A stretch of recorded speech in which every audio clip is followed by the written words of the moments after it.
ಯಾಕೆ ಮಾಡಿದ್ರಿ ಹೆಂಡತಿನ ಯಾಕೆ ಪಾರ್ಟಿ ಮಾಡಿದ್ರಿ ಅಂತ ಕೇಳ್ತಾ ಇದೀನಿ. Last date of hearing I have submitted. This is transferred B brief. Therefore, my lord, I could not tell you. ಬಟ್ರೆ ತಮ್ಮ ಮುಂದೆ ತರೋದು ಯಾಕೆ ಅಂತಂದ್ರೆ I don't know regarding making wife party because he is entitled for. That shows there is an active collusion is what the court draws from that. That's the point. Court ಏನ್ ಹೇಳ್ತದೆ? Second ನೋಡಿ ಎಷ್ಟೋ ಜನ ಇದ್ರಲ್ಲಿ ನೀವ್ ಹೇಳೋರು ಪ್ರಶಾಂತ, ಮನೋಹರ, ಆಮೇಲಿಂದ ಇಂದ್ರಮ್ಮ ಇದ್ದಿರ್ಬೋದು, ಸವಿತಾ, ಆಮೇಲಿಂದ ಮುರಳಿ, ಇವರೆಲ್ಲ ಹುಟ್ಟೇ ಇರ್ಲಿಲ್ಲ 79ನೇ ಇಸ್ವಿನಲ್ಲಿ. ಅವ್ರಿಗೆಲ್ಲ ಏನ್ ರೈಟ್ ಬರುತ್ತೆ? ಹುಟ್ಟಿದವರಿಗೆ ಹುಟ್ಟವ್ರು ಯಾರು ಅಂತ ಹೇಳ್ಬೇಕಲ್ಲ, ಡೇಟ್ ಕೊಟ್ಟು.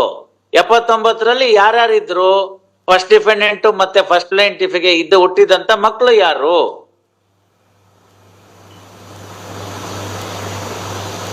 ಏನು ಇಲ್ಲ ಅದ್ರ ಬಗ್ಗೆ ಒಂದಕ್ಷರ.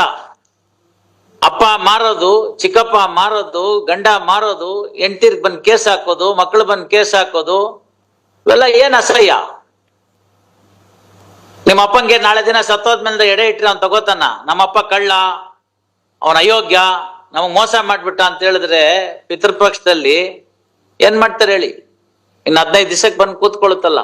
ಈಗ ನಮ್ಗೆ ಆಲ್ರೆಡಿ ಇದ್ರಲ್ಲಂತೂ ಬಂದೇ ಇದ್ದಾನೆ, ಬದುಕಿದ್ದಾನೆ. ಅಪಲೆಂಟ್ಸಿಗೆ ಅವರು ಆಲ್ರೆಡಿ ಎಡೆ ಇಟ್ಬಿಟ್ಟಿದ್ದಾರೆ. ನೀವು ಅವನಿಗೆ ಮಾಡಿದಿರಿ. ಜೀವಿತ ಕಾಲದಲ್ಲಿ ನಮ್ಮಪ್ಪ 420 ಅಂತ ಹೇಳ್ದಂತ ಮಕ್ಕಳು ನೀವು, ಹೆಂಡ್ತಿ ನೀವು. ಅವನು ವೆಂಕಟ್ ನಿಮ್ಮ ಫಸ್ಟ್ ಡಿಫೆಂಡೆಂಟ್ ತಂದ್ಕೊಟ್ಟಿದ್ದ ದುಡ್ಡಲ್ಲಿ ನೀವು ಊಟ ಮಾಡ್ಲಿಲ್ವೇನೋ? ಫಸ್ಟ್ ಪ್ಲೇಂಟಿಫ್ ಊಟ ಮಾಡ್ಲಿಲ್ಲ. ಮಾಡಿದಿರಿ. ಮಾಡಾದ್ಮೇಲೆ 4 ಮಕ್ಳು ಹುಟ್ಟಿರೋದು.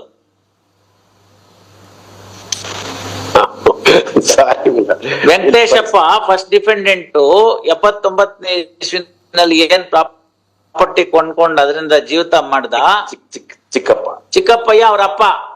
ಚಿಕ್ಕಪ್ಪ ನಾನೆಲ್ಲ ನೋಡಾಯ್ತು, ನೀವು ಸರಿಯಾಗಿ ಹೇಳಲಿಲ್ಲ, ನಾನು ಓದಿಟ್ಕೊಂಡಿದ್ದೀನಿ.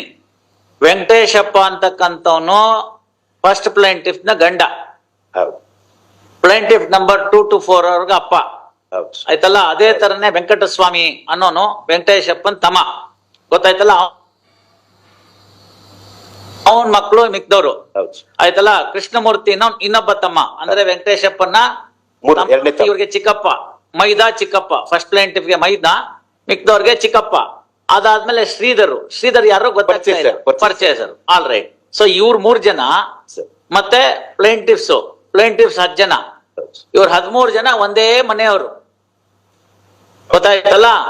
ಬರ್ಕೊಟ್ಟವ್ರು ವೆಂಕಟೇಶಪ್ಪ, ವೆಂಕಟಸ್ವಾಮಿ, ಕೃಷ್ಣಮೂರ್ತಿ. ಗಂಡ್ ಮಕ್ಳು ಶ್ರೀಧರಂಗ್ ಮಾರಿದ್ರು. ಮಾರದ ಮೇಲೆ ನೀವು ಇಲ್ಲ ಚಿಕ್ಕಪ್ಪ ಅಗ್ರಿಮೆಂಟ್ ಆಫ್ ಸೇಲ್ ಮಾಡಿದ್ರು, ಆಮೇಲೆ ಕೋರ್ಟ್ ಅಲ್ಲಿ ಡಿಕ್ರಿ ಆಯ್ತು. ಅದೊಂದು ಕ್ಲಾರಿಫೈಡ್ ಆಯ್ತಪ್ಪ. ಮಾರದ್ಮೇಲೆ ಅಗ್ರಿಮೆಂಟ್ ಮಾಡುವಾಗ ದುಡ್ಡು ಇಸ್ಕೊಂಡಿದ್ರು ತಾನೆ? ಅಗ್ರಿಮೆಂಟ್ ಪ್ರೂವ್ ಆಗಿದೆ ತಾನೆ? ಅಲ್ಲಿ ಬಂದ್ ಹಾಕ್ಬೇಕಾಗಿತ್ತು ವೆಂಕಟೇಶಪ್ಪ, ನಮ್ಗೆ ಇದ್ದಿದ್ ಒಂದೇ ಮನೆ, ನಮ್ಗಿರಕ್ ಆಗಲ್ಲ, ಅವತ್ತೇನೋ ನಮ್ಗೆ ಕುಟುಂಬ ಪೋಷಣೆಗೆ ಬೇಕಾಗಿತ್ತು, ಅದಕ್ಕೋಸ್ಕರ ನಾವು ಅಗ್ರಿಮೆಂಟ್ ಮಾಡ್ಕೊಟ್ಟಿದ್ವಿ ಅಂತ ಸೆಕ್ಷನ್ 20 ನಲ್ಲಿ ಈಕ್ವಿಟಿ ಪ್ಲೀಡ್ ಮಾಡ್ಬೇಕಾಗಿತ್ತು. ಗಪ್ ಅಂತ ಕೂತಿದ್ದಾರೆ ಅವರು. ಯಾಕೆ? ನಾಳೆ ದಿನ ಬಾಯಲ್ಲಿ ಹೇಳಕ್ ಆಗೋದಿಲ್ಲ, ನೀನೇ ಅಲ್ವೇನೆ ಆ ಸೈನ್ ಹಾಕ್ತವನು ಅಂತಂದ್ರೆ ಇಲ್ಲ ಅನ್ನಕ್ಕಾಗಲ್ಲ. ಅವನು ದುಡ್ಡು ಇಸ್ಕೊಂಡ್ಯಾ ಅಂತಂದ್ರೆ ಹೂ ಅಂತ ಅನ್ಲೇಬೇಕು ಅವನು. ಇವ್ರು 3 ಜನ, ಒಬ್ನು ವೆಂಕಟೇಶಪ್ಪ, ವೆಂಕಟಸ್ವಾಮಿ, ಕೃಷ್ಣಮೂರ್ತಿ ದುಡ್ಡು ಇಸ್ಕೊಂಡ್ಬಿಟ್ಟು 3-4 ಮಾಡಾಕಿ ಸಂಸಾರ ಮಾಡಿ ಇವ್ರನ್ನೆಲ್ಲಾರನ್ನು ಹುಟ್ಟಿಸಿ. ಬಟ್ ಏನಾಗಿತ್ತು, ಒಂದು ಇಂಟರ್ಪ್ರಿಟೇಷನ್ ನಮ್ಗೆ ಮಾತಾಡುವಾಗ ನಾನು ತೊಂದರೆ ಕೊಡ್ತಿಲ್ಲ. ಪ್ರೊವೈಡೆಡ್ ಅಲ್ಲಿ 9 ಮನೆ ಇತ್ತು, 9 ಮನೆ ಇತ್ತು, 50,000 ರೂಪಾಯಿ ಬಾಡಿಗೆನೂ ಬರ್ತಿತ್ತು. ಇವ್ರು ಯಾಕೆ ಸೇಲ್ ಡೀಡ್ ಕ್ರಿಯೇಟ್ ಅಗ್ರಿಮೆಂಟ್ ಮಾಡಿದ್ರು ಅನ್ನೋದು ದೇ ಹ್ಯಾವ್ ನಾಟ್ ಡಿಸ್ಕಸ್. ಅವ್ನು ಹೇಳ್ಬೇಕಲ್ಲ,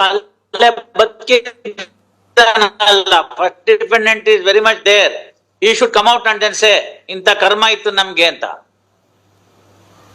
3 ಜನನು ಹಂಗೆ ಉಳ್ಕೊಂಡಿದ್ದೀರಿ. ಅದರ ಅರ್ಥ ಏನು?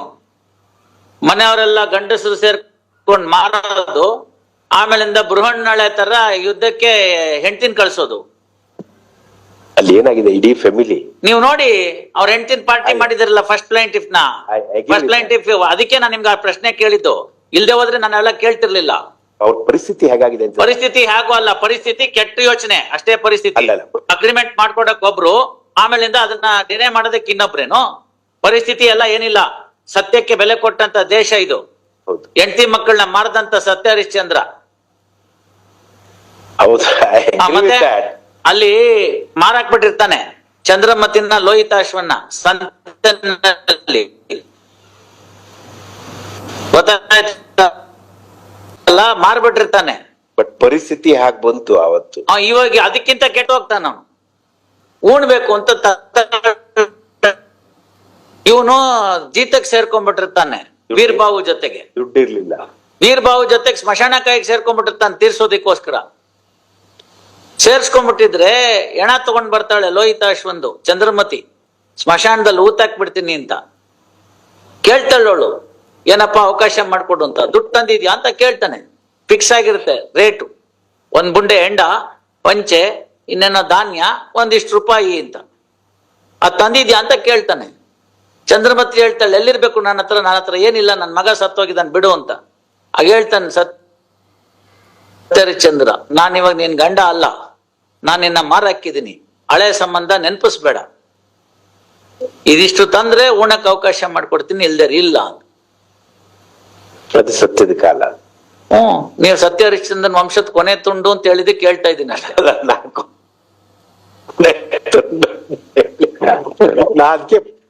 ಬಟ್ರೆ ಸತ್ಯಹರಿಶ್ಚಂದ್ರ ಕೊನೆ ಪರಿಸ್ಥಿತಿ ಏನಿತ್ತು ಅಂತ ನೀವು ಹೇಳಿದ್ದಕ್ಕೆ ನಾನು ಹೇಳ್ತಾ ಇದ್ದೀನಿ. If you want additional sale consideration, I may put it across to him.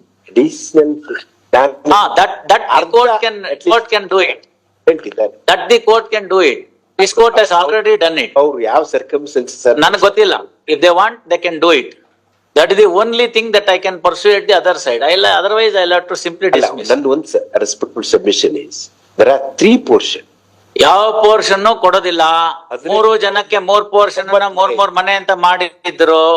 3 ಜನ ಏಕೀಭವಿಸಿ ಬರ್ಕೊಟ್ಟಿರತಕ್ಕಂತ ಅಗ್ರಿಮೆಂಟ್ ಅದರಲ್ಲಿ ಬರ್ದ್ ಬಿಟ್ಟಿದ್ದಾರೆ ಸ್ವಚ್ಛವಾಗಿ. ಗೊತ್ತಾಯ್ತಲ್ಲ, ನೀವಿದ್ರೆ ನಿಮ್ಮ ಅಪ್ಪಂದ್ರ ಮೇಲೆ ಕೇಳ್ಕೊಳ್ಳಿ, ನಿಮ್ಮ ಅಪ್ಪಂದ್ರ ಏನ್ ಮಾಡೋದು ದುಡ್ಡು ಅದನ್ನ ಕೇಳ್ಕೊಳ್ಳಿ ಅಷ್ಟೇ.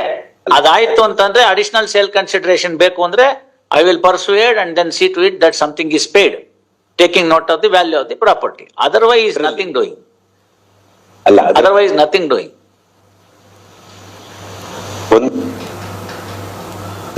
There must be sanctity.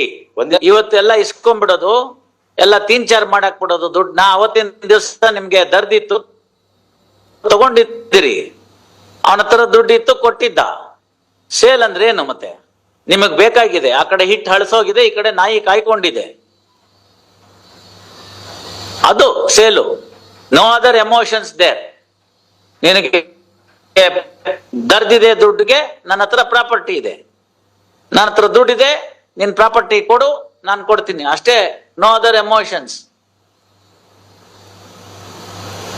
That is simple contract. What is contemplated under the sale in TP act?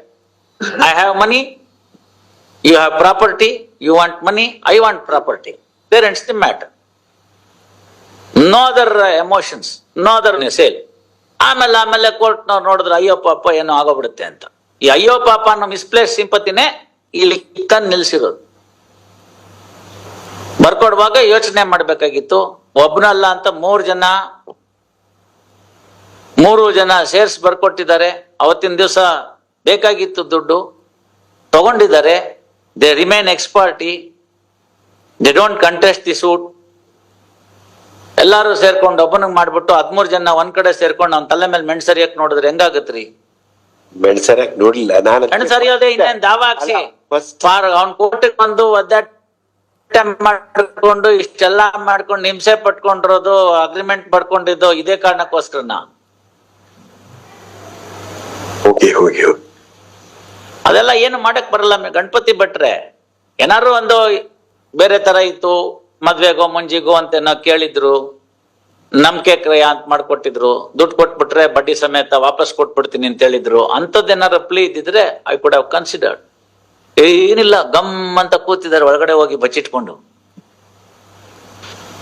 ಇನ್ನೇನು ಹೇಳಕ್ಕೂ ಆಗಲ್ಲ. ನಮ್ ಗಂಡ ನಮ್ ಜೊತೆಗಿಲ್ಲ, ಹುಡ್ಕ ಬೀದಿಲ್ ನಮ್ಮನ್ನ ಮಾಡ್ಲಿಲ್ಲ ಅಂತಂದ್ರೆ ಮಕ್ಳಾಗಿದ್ದಾವೆ. ಆದ್ಮೇಲೆ ಆಗ್ಲಿಲ್ಲ, ಆದ್ಮೇಲೆ ಮಕ್ಳಾಗ್ಲಿಲ್ಲ. ಇದು ಸೇಲೆಲ್ಲ ಆದ್ಮೇಲೆ ಮಕ್ಳಾಗಿದ್ ಮೊದ್ಲೇ. ಸರಿಯಪ್ಪ, 79 ಆದ್ಮೇಲೆ ಅಂತ ನಾನು ಹೇಳಿದ್ದು. 79 79 ಆದ್ಮೇಲೆ ಆಗಿ ಅದಕ್ಕೆ ಬೇಕಾಗುತ್ತೆ ಅಂತ ನಾನು ಹೇಳ್ತಾ ಇರ್ತಕ್ಕಂಥದ್ದು. ಇವಾಗ ಅವತ್ ಮಾಡ್ಬಿಟ್ಟು ನೀವು ಎಲ್ಲ ಕೊಟ್ಬಿಟ್ಟಂದ್ರೆ ಬೆಲೆ ಬೇಡವಾ? ಮೆನ್ ಮೇ ಲೈ ಡಾಕ್ಯುಮೆಂಟ್ಸ್ ನಾಟ್ ಅಂತ.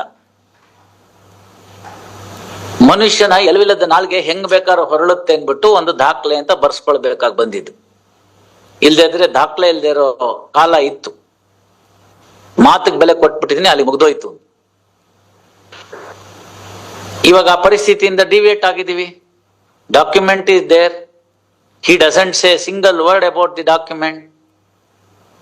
They are the party defendants before this court. They don't whisper anything about the validity or otherwise of the agreement because they can't. But daughter Estoppel. Therefore, they remain ex parte. After filing the wakalat, they don't contest. And who is the person first plaintiff? First defendant's wife and her children. Second defendant, children. Third defendant, children. ನೋಡಿ, ಅದಕ್ಕೆ